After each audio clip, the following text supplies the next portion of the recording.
and our class is going to be about our fourth and last critical theory for this course, which is the reader's response. Right? From the title of the theory, you can guess what is it going to be. To tell you, right, the truth, and before we start sharing, right, the sharings, I have to say that, okay, you have a practiced reader's response even before knowing anything about it. Yes. Right? Through what? Right? It is through the posts that you made on our group, on the Facebook group. Right? So, right, just tell me, right, or in case that you would like to respond to, what exactly did you do when I asked you to write a reader's response? Yes, go ahead. Start with your sharing, please. So, since the reader's response focuses on the reader's opinion more than the writer's intentions, they have to do with post-structuralism. And we know that structuralism was a characteristic of the new criticism theory, but the post-structuralism is a characteristic of the reader's response theory. So I want to talk first about the post-structuralism, then the reader's response. Right. So well, first of all, the post-structuralism, it's a school of thought that responded negatively to structuralism. To structuralism's insistence on frameworks and structures as access point to truth. And post-structuralism, while structuralism regarded language as a closed system, because we know that the new criticism focused on the idea of language and using the words and the figures of speech. Good. But the post-structuralism didn't really pay much attention to this. So, good. Post-structuralism identified an inevitable gap between signifier and signified, and the reader and not the writer became unknown. The author's intended meaning, because it could never be truly known, was less important. So they didn't pay much attention to the author's intention when writing. All right, and in this case, the signified is indefinite. What do we mean by that? That, right, a signified might be completely different from one person to another. Yeah. Right? If we consider the text as a signifier, what is signified is actually completely different. It differs from one person to another. Yeah. Right? Based on this, right, the signifier is not important, but what is really important to them is the signified, not the text, but what is understood from the text. Yeah, the reader's perceived meaning is the important thing. All right, yeah. So, and now about the reader response theory, it's a theory which was gained prominence in the late 1960s, and it focuses on the reader and the audience reaction to a particular text. As you mentioned, like the reader's perceived meaning is the most important. And they focused on this even more than the text itself. The reader response criticism can be connected to post-structuralism, and this is why I mentioned the post-structuralism first. And it emphasizes the role of the reader in actively constructing text rather than passively consuming them. It's like the reader is the one who enrich the text. Yeah, right. Right. Just the assumption is this, right? If we don't have a reader to read the text, does the text exist? No. And then, right, that the one who gives the meaning is? The reader. Which is completely the opposite to what? To new criticism. New criticism. What is it called according to new criticism? A fictive fallacy. Right? So this theory, according to new criticism, is called what? A fictive fallacy. Right? How about romanticism? What is it called according to new criticism? In which we focus only on the feelings and the ideas and the principles of the writer. Right? It is called intentional fallacy. So new criticism considers what? considers romanticism as a kind of intentional fallacy, while the reader's response, according to new criticism, all right, is going to be a kind of an affective fallacy. Yeah. So Continue, Noor. we can sum up about this new theory. This theory contributes to a dynamic way of teaching that encourages students to explore text and helping them to develop creativity and comprehension skills that go beyond trying to simply find the correct answer. And this is very similar to what we do on the Facebook group. Good. We try to discover. Right, I'm going to stop you here in order to listen from someone else. Right, thank you very much. Very good contribution. Yes, please. Reader response criticism is a huge departure from a new criticism, and it's probably something already do for fun. Reader response. Not actually for fun, but it is a theory, right, which is based on a principle that the text is not going to be, right, of any value unless there is a reader to read it. Do you understand what I mean? So the meaning, right, is not found in the text, right, but that it is supposed to be understood, right, by someone who reads it.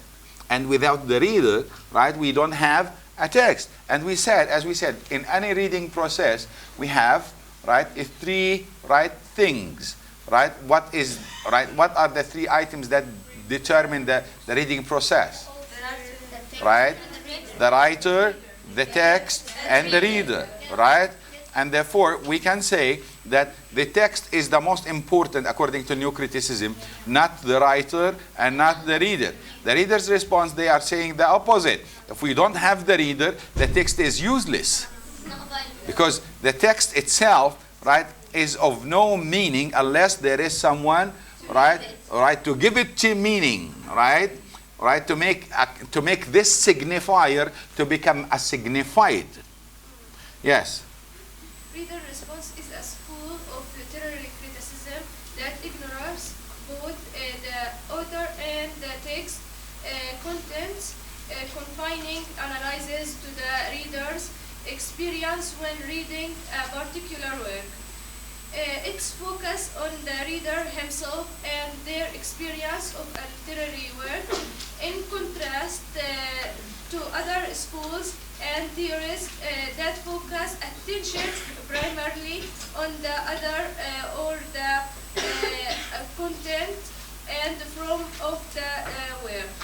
Reader response theory recognizes the reader as an active agent who imparts real extent to the work and completes its meaning through interpretation. Reader response. Criticism argues that literature should be viewed as the performing art in which each reader criticism. Oh, thank you. Remind me of your name, sister. Amal Abu? Thank you very much. Yes, please. I just want to share a quote. Please. It's for Naim Jayman. He says in his book, The Graveyard Book, we who make stories know that we tell lies for a living, but they are good lies that say true things, and we owe it to our readers. I like it. Repeat the last one, please, again. There are what?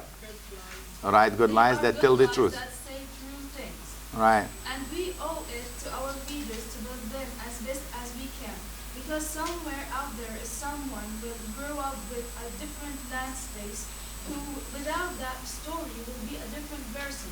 And who with that different person and who with the story may have hope or wisdom or kindness or comfort. And that is why we write. So I guess the text must have something about the reader, and the readers who give the text the meaning, as you said, and that's why people write. It's for the readers in the first place. Okay, thank you very much. Yes, please. Yeah. Regarding paraphrasing, paraphrasing was considered as a heresy in new criticism. Yeah. But, reader's response, is considered as a basic. We are not making now a kind of a comparison. We need to study the reader's response in order to come, right? Yeah, they don't care about this. What they care about, right? Just imagine that both you and the three of your friends, you are watching a movie, right? And the movie is one of the good movies, right? And the three of you, each one of you had an impression and a meaning, right, of her own for that movie. For that, I mean, who is, right and who is wrong among the three of you? No one is right and no one is wrong. It is a personal understanding and response to what is being read or what watched. And therefore, we cannot say that she is right and the other one is wrong. This is a true meaning, and this meaning is a wrong meaning, right? Especially, right, that we focus in the reader's response on what we call it the intertextuality. What do we mean by intertextuality? It means that what does that text remind you of another text? Or that experience, it reminds you of another experience. And as long as experiences of a human being, they are completely different, and therefore one text might cause different experiences to what? To grow inside different readers. And therefore, right, this intertextuality is the actual meaning when you link the meaning to yourself as a reader, right? Yeah, please. Exactly. When we covered the romantic theory, really I found myself as a romantic person. Yeah. Because I found myself in the features of this era. Good. Yeah, but later you will change, all right, your mind. What I mean, that sometimes my students, they tell me, all right, which one do you prefer? Because if I explain, right, Plato, they will find me that I'm Platonic. And when I explain Aristotelian, they will say that I am Aristotelian وبطلت Platonic. And when I explain Romanticism, they will find me, right, that I'm supporting Romanticism, and so on and so forth. We need to understand to which theory do you belong, right? And therefore, I would say that I am teaching them as if I am one of the fans, one of the supporters, in order to let my students understand it.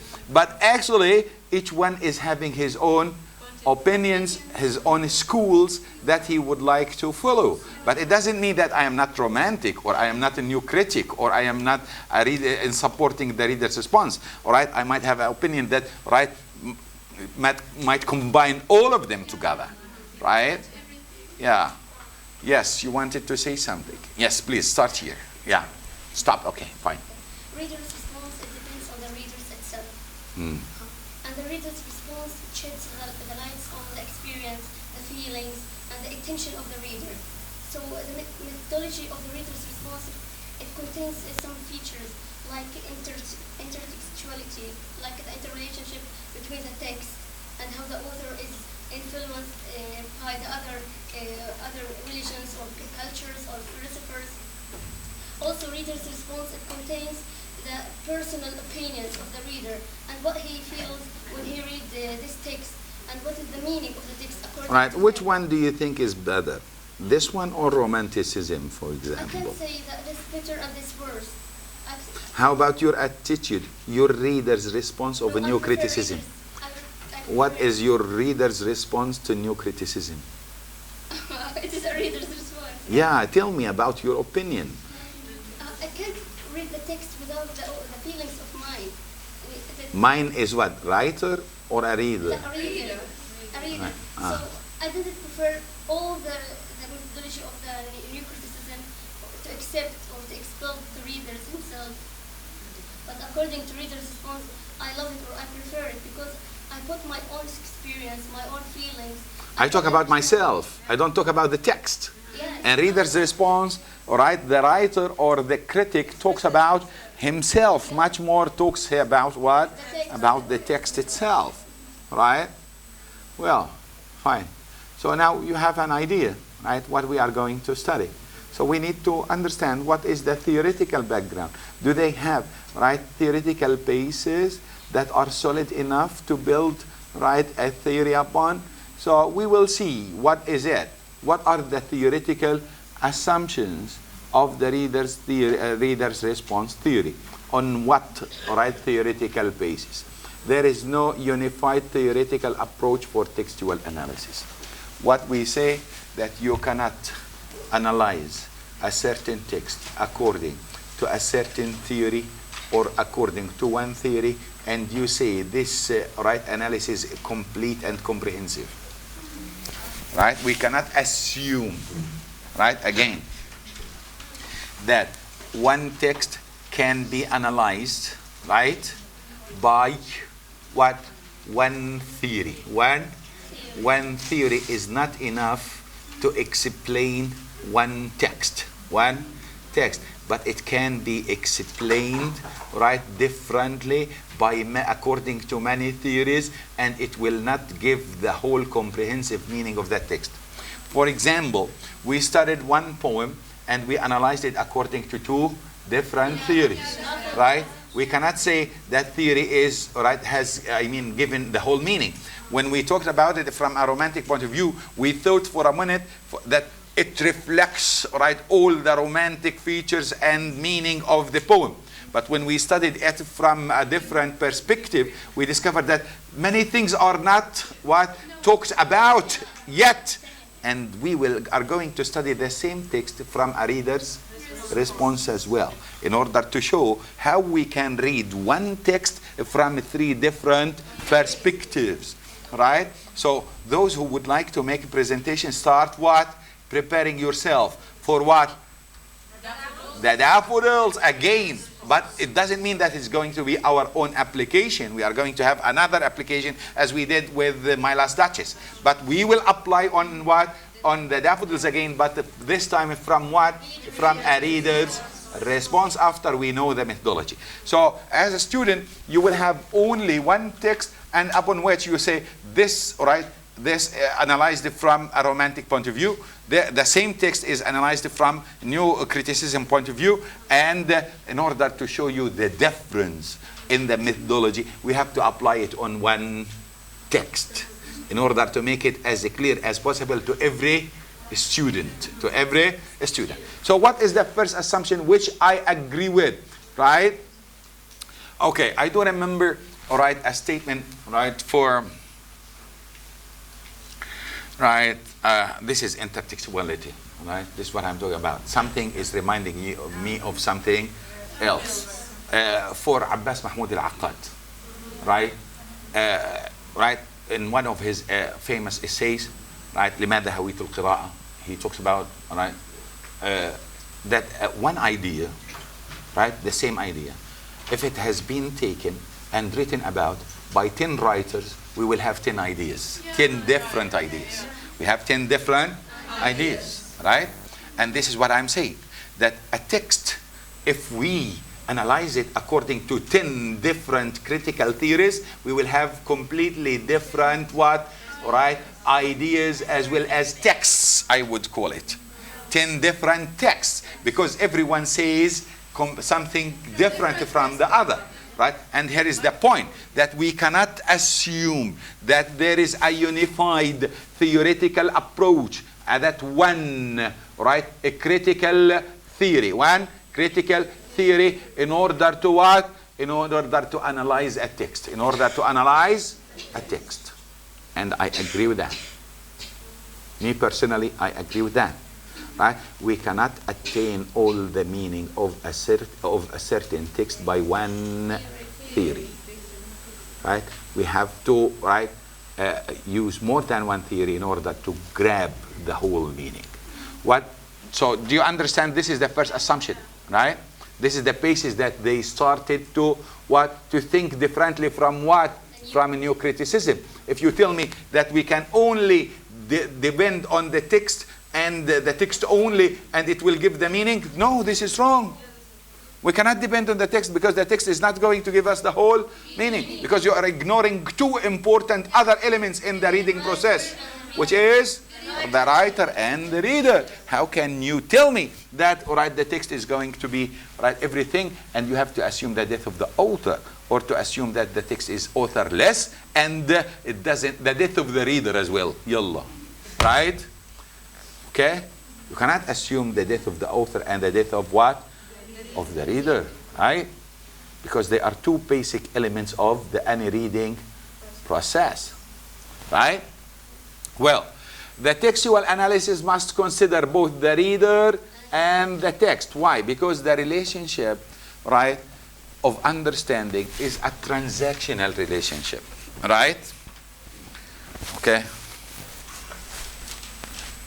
When we say that a text, right, is a signifier. What do you mean by a signifier? Something that gives meaning. Something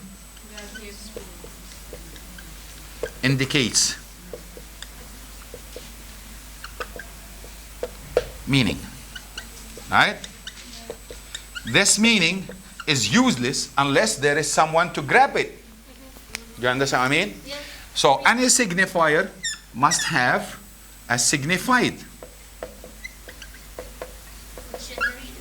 right, which is supposed to be, right, the reader, right? The reader is having what we call it a private signified. Private signified. Right? This is the beginning of what we call it, right, the first lessons that you learn in semantics, right?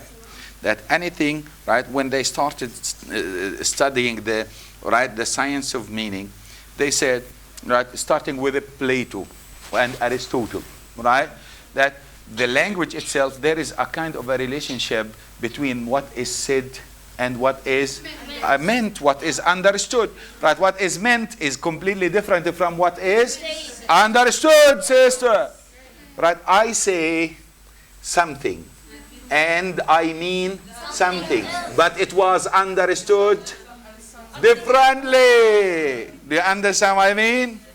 Okay? So the language that I use is a signifier for a certain meaning, but you understand differently. So it is the signified, the one who determines the signified is you as the reader. The one that who receives will have the meaning, right? The theories started from the letters, right? And for example, I'll give you example before we go ahead, right? What is the relation between the signifier and the signified, right? That, okay, from the time of Aristotle, right, he said that each word, right, it refers to a meaning. It refers to a meaning, right? Right? And he called the word as a signifier. And the meaning, he called it as the signified, right?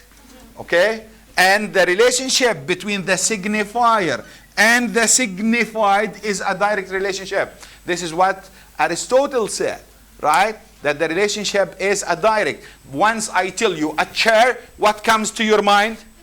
Right? This thing, right? That, okay, that here he says that the word, it refers to a thing, right? But theories after that, they said he's wrong. Why? Because we have abstract words. When I tell you freedom, for example, what comes to your mind? It is not a thing. It is not a thing. I don't want to go into semantics, because this is not a semantics text, but I wanted to explain to you what do I mean by a signifier and what do we mean by a signified.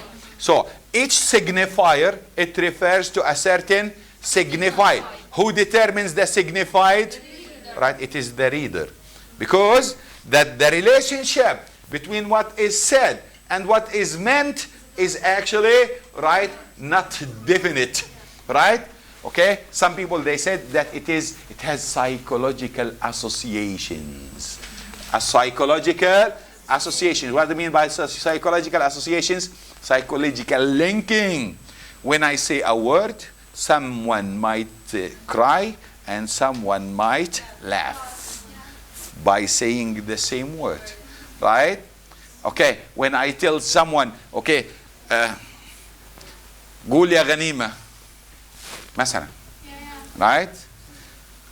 What do I say? It means that you are brilliant, but actually I don't mean that you are brilliant.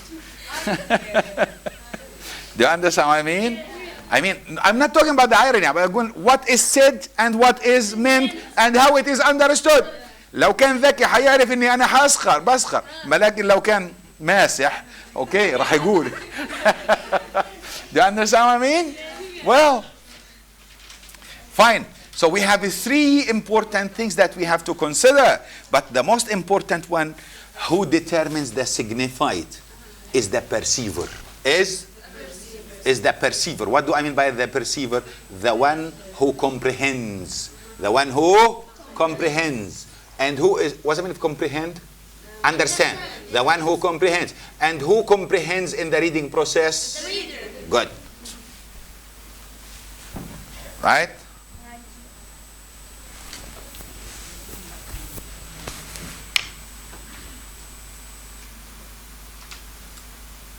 Well, so the textual analysis, right, it is a transactional relationship. What do I mean by a transactional? It is a kind of what is said understood by what is, all right? No, by what is received, not by what is meant. What is meant goes to whom? To the sender. If we say that we have a sender and we have a receiver. What is said is by the sender.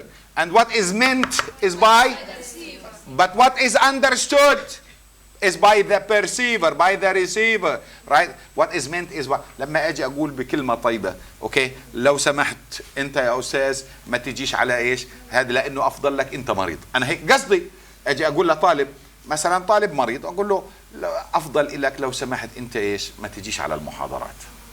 اوكي؟ الطالب روح وعيط وزعل مع اني انا جاي لها بايش؟ بحسن نية. انا جاي الكلمة بحسن نية انه I don't want you to bother coming to the classes because because I don't want you to what? To feel sick, right? I don't want you because you are suffering, and this is why. This is what I mean. But how did he understand it? In a bad way, right? That he doesn't want me in his class. It seems that, right? يعني, and therefore, right, I said and I meant what is said and what is meant is from the sender, right? The text, right? Right? Okay. Now we are sorry. I mean, the text is the one. The meaning is for the writer. The meaning is from the writer, but the what is understood is for, right? For the reader. Difference between the text meaning and text significance. Who identifies the text meaning? This is the question. According to this theory, according to new criticism, it is the text. According to romanticism, the writer's feelings and emotions and intentions. Right? Okay, so the relationship between the reader and the text is a transactional. What do we mean by transactional? Transactional. What is the meaning of a transaction? معاملات مالية. كيف معاملة مالية? It is a matter of give and take. Take and give. Right?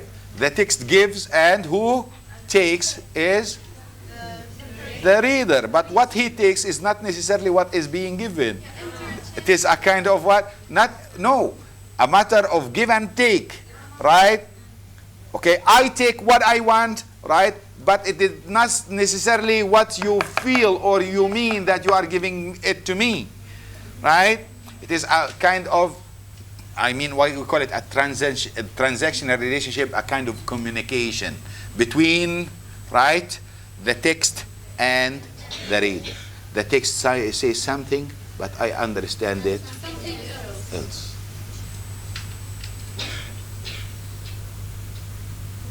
Right?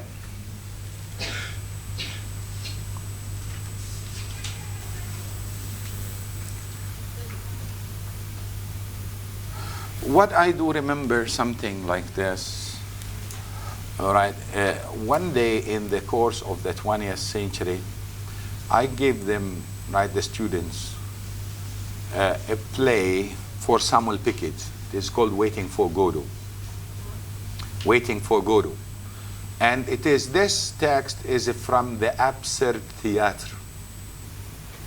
Right? Absurd Theater. نسميه مسرح العبث. Right? Which indicates that life is meaningless.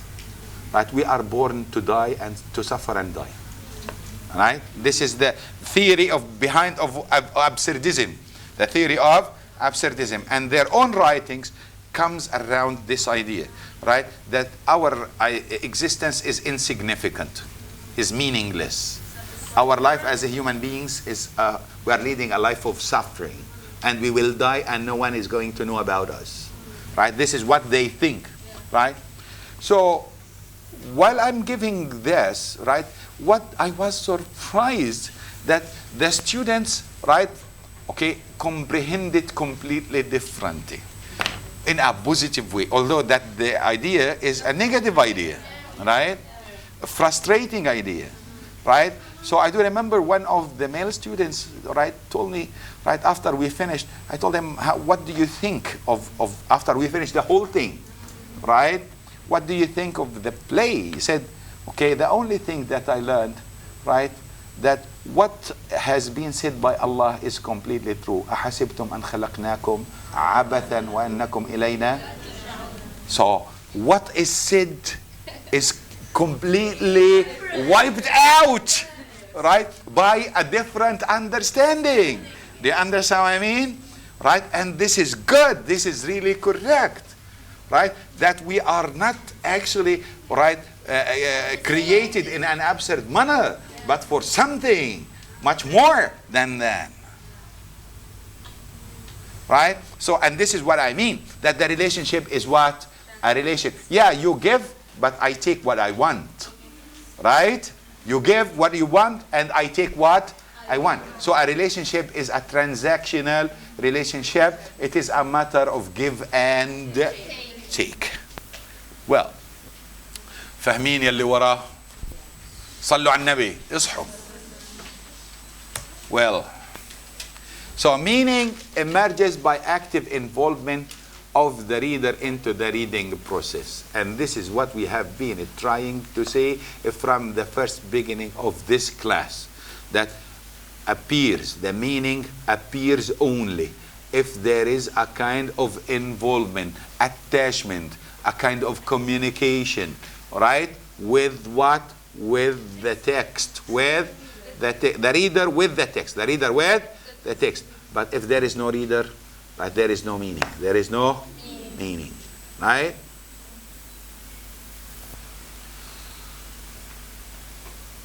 ايش رايكم؟ هذه النظريه ولا اللي قبلها؟ هذه؟ اللي قبلها حكينا هذه.